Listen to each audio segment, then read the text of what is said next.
नमस्कार रीडर्स, सारांश book blog में आप सबका स्वागत है। आज की किताब का नाम है नरेंद्र मोहिनी। आज हम देखेंगे इसका रिव्यू और सारांश। आइए तो देखते इसके रिव्यू में क्या है। यह 1920 में लिखा 2 खंडों में प्रकाशित हुआ उपन्यास है। यह 1920 में लिखा गया है, इसका मतलब अभी हम 102 साल पुरानी किताब पढ़ रहे हैं। तब इसकी कीमत मात्र 1 रुपये थी। यह किताब तब 2 खंडों में प्रकाशित हुई थी, जो अब एक ही किताब बन चुकी है। यह किताब बहुत ही ख्याति प्राप्त लेखक द्वारा लिखी गई है। शायद आप उन्हें उनकी लिखी किताब की वजह से जान पाए। जी हाँ, यह मशहूर किताब चंद्रकांता के लेखक श्रीमान देवकीनंदन खत्री है। इनकी यह किताब इतनी प्रसिद्ध हुई कि इसे पढ़ने के लिए बहुत सारे लोगों ने देवनागरी भाषा सीखी थी। अभी तक किताब अलग अलग साल में बहुत बार प्रकाशित हो चुकी है। इस पर 90 के दशक में धारावाहिक भी बना था, जो दूरदर्शन पर अच्छा खासा प्रचलित हुआ था। चंद्रकांता किताब का रिव्यू और सारांश भी हमारे वेबसाइट पर उपलब्ध है, उसे भी आप एक बार जरूर देखें। नरेंद्र मोहिनी की कहानी आज से लगभग 500 साल पहले बसे पटना, गया और पुनपुना नदी पर आधारित है। नरेंद्र, जो बिहार के राजा का बेटा है, और मोहिनी, एक बड़े जमींदार की कहानी हमें तब के समाज में प्रचलित परंपराएं, रीति रिवाज बताती है। स्त्रियों के लिए समाज में प्रचलित जो कड़े नियम थे, उसका बयान करती है। हालांकि लेखक उनके वक्त से 300 से 400 साल के आगे की कहानी बताते हैं, फिर भी कहानी में लेखक के वक्त में प्रचलित सामाजिक बंदिशें देखने को मिलेगी। क्योंकि आज से 102 साल पहले भारत में प्रचलित प्रथाएं कैसी थी, यह बहुत सारे लोग जानते ही होंगे। किताब का नाम पढ़कर सबसे पहले तो हमें लगा कि यह कोई भूत चुड़ैल की कहानी होगी, लेकिन यह तो एक प्रेम कहानी निकली। इसमें नायिका मोहिनी नहीं, फिर भी उसका नाम नायक के साथ क्यों? इसका जवाब पाने के लिए आपको यह किताब पढ़नी होगी। लेखक खुद को बीच बीच में उजागर भी करते हैं। वह पाठकों की ओर से सवाल करते हैं और उसका जवाब भी देते हैं। वह कहानी के हर एक मुद्दे पर प्रकाश डालते हैं। उनकी कहानियाँ कमियों से शराब और किसी फीचर फिल्म जैसी नहीं होती। वह अपनी कहानी का हर एक मुद्दा कवर करते हैं। हमें तो सारी पुरानी किताबें एक धरोहर के जैसे ही लगती है, इसलिए यह सारी किताबें अप्रतिम हैं। इस अप्रतिम किताब के लेखक हैं बाबू देवकीनंदन खत्री, प्रकाशक है लहरी प्रकाशन, पृष्ठ संख्या है 259, उपलब्ध है अमेज़न और किंडल पर। आइए देखते इसका सारांश। राजकुमार नरेंद्र सिंह अभी शादी के लिए तैयार नहीं है, इसलिए वह शादी के मंडप से सीधे जंगल में भाग जाते हैं। उन्हें वहां एक लड़की पेड़ पर उल्टी लटकी मिलती है, जिसने ढेर सारे सोने और हीरे के गहने पहने हुए हैं। यह मोहिनी है, जिसे बचाने के बाद उसे देखकर नरेंद्र सिंह उसके प्यार में पड़ जाते हैं, क्योंकि वह भला की खूबसूरत है। उसी पेड़ के नीचे मोहिनी की बहन गुलाब को भी एक पेटी में बंद करके दफनाया गया है। नरेंद्र सिंह उसे अभी बचा लेते हैं। ऐसा कौन है जिसने इन दोनों का ऐसा हाल किया? यह पता चलने के पहले ही मोहिनी और गुलाब का डाकुओं के द्वारा अपहरण हो जाता है। जब नरेंद्र सिंह उनके लिए सुरक्षित जगह का इंतजाम करने उनसे दूर चले जाते हैं। साथ में नरेंद्र सिंह का बचपन का दोस्त जो भंगी है, भंगी यानी के भंग घोट कर लोगों को पिलाने वाला। किताब में यह उसका प्रोफेशन बताया है। शायद पहले के ज़माने में यह भी एक प्रोफेशन रहा हो। भंगी जो उनको रास्ते में मिला था, उसका भी अपहरण हो जाता है।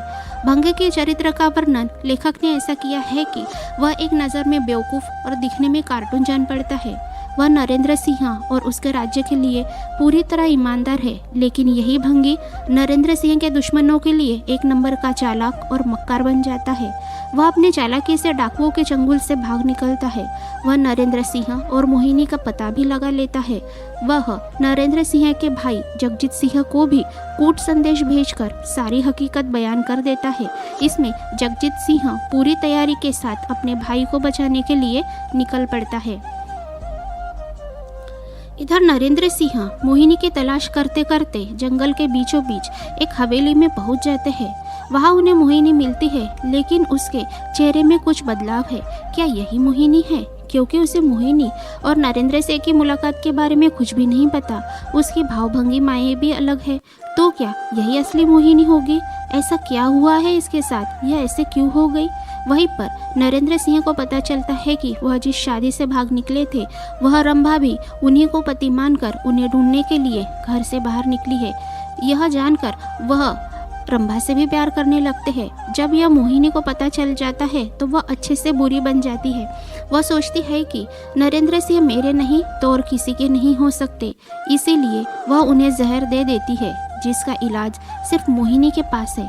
यह चरित्रहीनता उसे उसकी माँ और बड़ी बहन केतकी से मिली है। किताब में फ्लैशबैक में जाकर मोहिनी के पिता, माँ, उसकी बड़ी बहन केतकी की कहानी बताई है, जिसमें सारी घटनाएं समझ में आ जाती है। अब मोहिनी ने नरेंद्र सिंह को जो जहर दिया था, क्या उससे वह बच पाते हैं? मोहिनी ने तो रंभा को भी मार दिया था, लेकिन अंधेरे में, तो क्या वह रंभा को मारने में भी सचमुच कामयाब हो पाती है? क्या नरेंद्र सिंह और रंभा की शादी हो पाती है? कहानी की समाप्ति सुखद है या दुखद, अब इसके लिए आपको यह किताब पढ़नी होगी। मोहिनी की बड़ी बहन और माँ चरित्रहीन नारियाँ थी। कुछ सालों बाद मोहिनी भी उनके नक्शे कदम पर चल पड़ती है, लेकिन उनकी तीसरी बहन गुलाब, उसका पूरी कहानी में ऐसा कोई बर्तन नहीं दिखाई पड़ता जिसमें उसके चरित्र पर शक किया जा सके। फिर भी लोगों के डर से वह आत्महत्या कर लेती है। समाज की सोच उस पर इतनी हावी हो जाती है कि उसे अपने जीवन का भी कोई मोल नजर नहीं आता। जैसे एक ही माँ के सारे बच्चों का नसीब अलग अलग होता है, क्या उसी तरह सारी बहनों का चरित्र अलग नहीं हो सकता? फिर क्यों बेकसूर होते हुए भी गुलाब को अपनी जान गंवानी पड़ती है? लेखक ने यह बात कहानी में ऐसे ही लिख दी, लेकिन यह उस समय के ज़माने की सोच को उजागर करती है। अप्रतिम, बहुत ही अच्छी किताब को ज़रूर पढ़िए। अगर आपको यह हमारा वीडियो अच्छा लगा तो हमारे चैनल को सब्सक्राइब ज़रूर करिए। धन्यवाद। Wish you happy reading.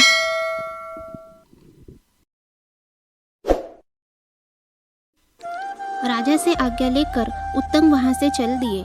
रास्ते में उन्होंने देखा कि एक व्यक्ति उनका पीछा कर रहा है, जो बार बार दिखाई देता और छिप जाता है। कुछ दूर जाने के बाद उत्तंग ने उन कुंडलों को एक जलाशय के किनारे नीचे जमीन पर रख दिया और खुद स्नान, आचमन, संध्या, तर्पण करने लगे। इतने में ही वह व्यक्ति जल्द गति से वहां आया और दोनों कुंडलों को लेकर चंपत हो गया।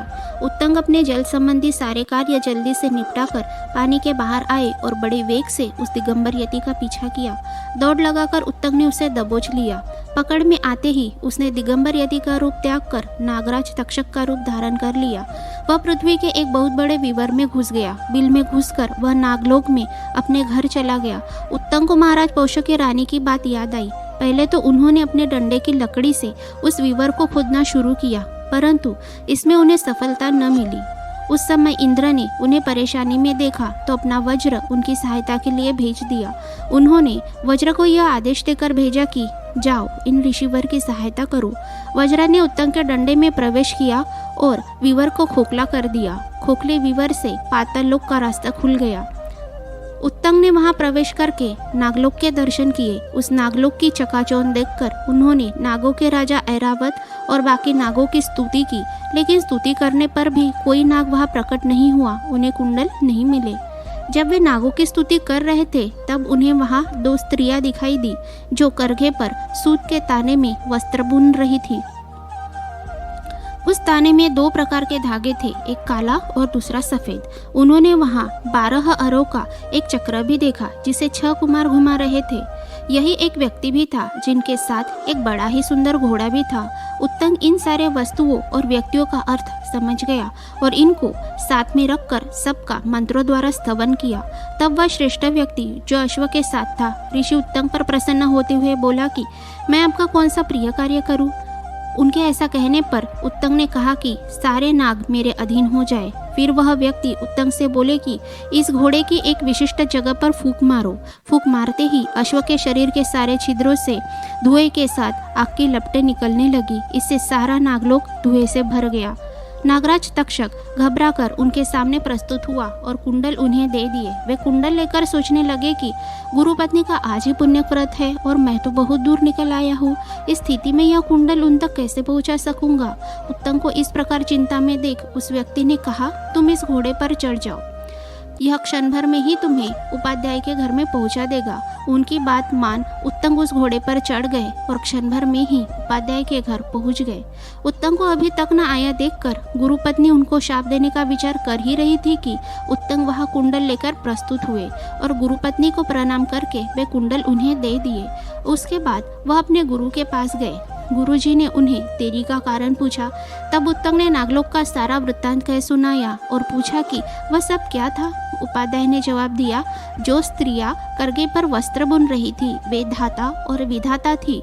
काले और सफ़ेद धागे रात और दिन थे। 12 अरों के चक्रों को जो 6 कुमार घुमा रहे थे वह 6 ऋतुएं थे। 12 महीनों के 12 अरे है। संवत्सर ही वह चक्र है। जो श्रेष्ठ व्यक्ति था वह इंद्र है और जो अश्व था वह अग्नि है। रास्ते में जिस बैल को तुमने देखा वह नागराज ऐरावत थे और उन पर चढ़े हुए जो विशालकाय पुरुष थे वह इंद्र थे। जिस गोबर को तुमने खाया वह अमृत था, इसीलिए तुम नागलोक में जाकर भी मरे नहीं। वह देवराज इंद्र मेरे सखा है, इसलिए उन्होंने तुम पर दया करके तुम्हारी मदद की, इसीलिए तुम नागलोक जाकर जीवित लौट आए हो और कुंडल लाने में सफल हुए हो। उत्तंग के उपाध्याय ने उन्हें आशीर्वाद देकर जाने की आज्ञा दी। उत्तंग उपाध्याय की आज्ञा पाकर तक्षक के प्रति कुपित हो उससे बदला लेने की इच्छा से हस्तिनापुर की ओर चल दिए। हस्तिनापुर में वह महाराज जन्मेजय से मिले। एक दूसरे का स्वागत, सत्कार, स्तुति स्तवन होने के बाद उत्तंग महाराज जन्मेजय से कहते हैं, महाराज, नागराज तक्षक ने आपके पिता की हत्या की है, अतः आप उस दुरात्मा सर्प से उसका बदला लीजिए। अभी सर्प यज्ञ करने के लिए यह उचित अवसर भी है, इसीलिए आप सर्प यज्ञ करके अपने पिता की मृत्यु का बदला लीजिए। उत्तंग की यह बातें सुनकर महाराज की आंखें क्रोध से लाल हो गई। उन्होंने सर्प यज्ञ करने का निश्चय कर लिया। इसके बाद की कहानी अगले ब्लॉग में सुनाएंगे। तब तक पढ़ते रहिए, खुशहाल रहिए। धन्यवाद।